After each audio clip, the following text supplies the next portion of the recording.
Значит, почему мы начинаем сегодня здесь? Начинаем здесь, потому что вот у нас Александринская женская гимназия. Я о ней рассказывал, как о гимназии. Но сегодня нас интересует не гимназия, а само здание. Потому что, строго говоря, вообще советская власть была провозглашена в Усесольском уезде, по крайней мере, вот в этом здании. Дело в том, что вообще, немножко коротко, революцию здесь встретили, в общем, мягко говоря, с непониманием. Я имею в виду Октябрьскую революцию, потому что ее считали переворотом, а не революцией. Революция февральская, царя света. И эту революцию все поддержали. И земство, которое, собственно говоря, и держало власть в Усть-Сысольске, вообще отказалась признать Октябрьский переворот и, в общем-то, объявила его чуть ли не контрреволюцией. Так что в ноябре 17 года или в октябре по-старому здесь никакой советской власти вообще не было. Ее начали устанавливать, скажем так, только к концу 17 года, когда суда стали возвращаться демобилизованные солдаты с фронта. А почему не раньше? Ведь большевиков не было. Просто-напросто. Выборы в учредительное собрание, которые как раз в это время проходили после осенью 17 года, безоговорочно выиграли эсеры.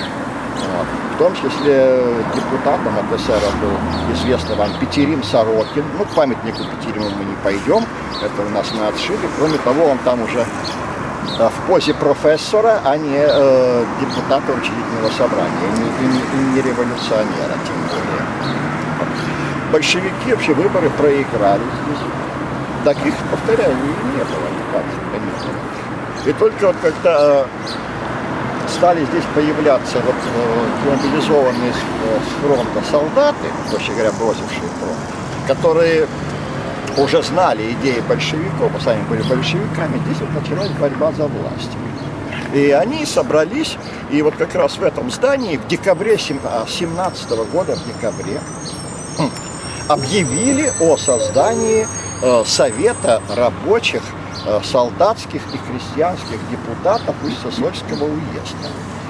На самом деле это был совет чисто солдатский, потому что крестьян здесь хватало, с рабочими проблема была. С рабочих пролетариата здесь не было, проще говоря. И их мало кто поддержал. В основном это присутствовали на этом собрании, съездом его назвать нельзя, жители вот пригородных местечек, так называемых десятых.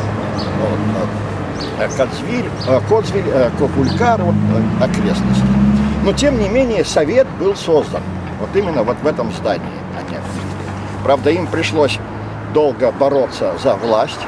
Дело в том, что они власть взять не могли. Им пришлось договариваться с земством о создании совместного совета, который был создан не здесь, а вообще бог знает где.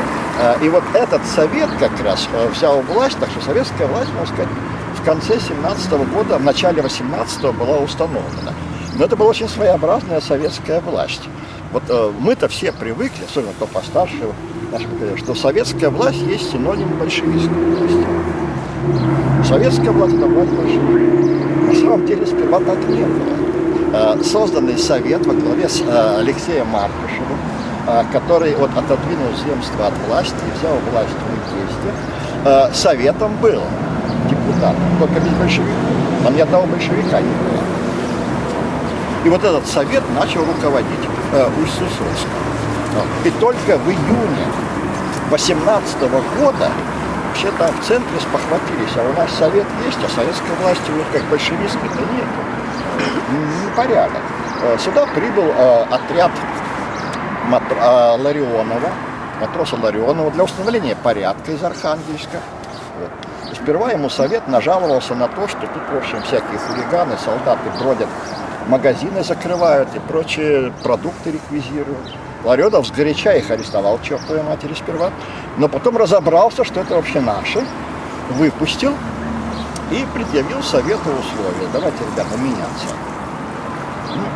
против лома нет приема, они решили поменяться. Так что на самом деле большевистская советская власть была установлена здесь только летом 18 года, когда уже шла война.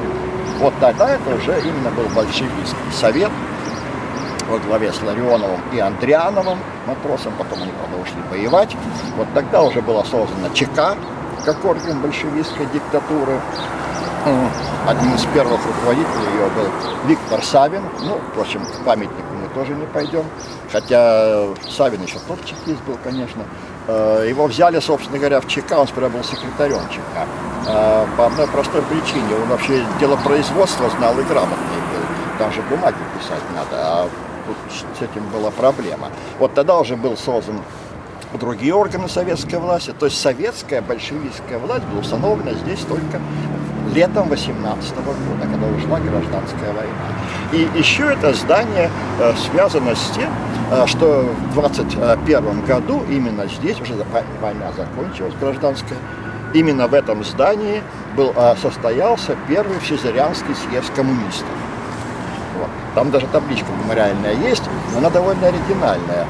Там написано, что в этом здании состоялся первый Всезырянский съезд коммунистов, на котором было принято решение о создании коми-автономии. Вообще значение этого съезда прежде всего в том, что он создал коммунистическую организацию области. А потом уже он, естественно, не принял решение, он принял решение о том, что хорошо бы создать коми-область автономную, поскольку это будет не от него зависит. Коми-область действительно была создана в 1921 году с учетом пожелания коммунистов Сысоевска.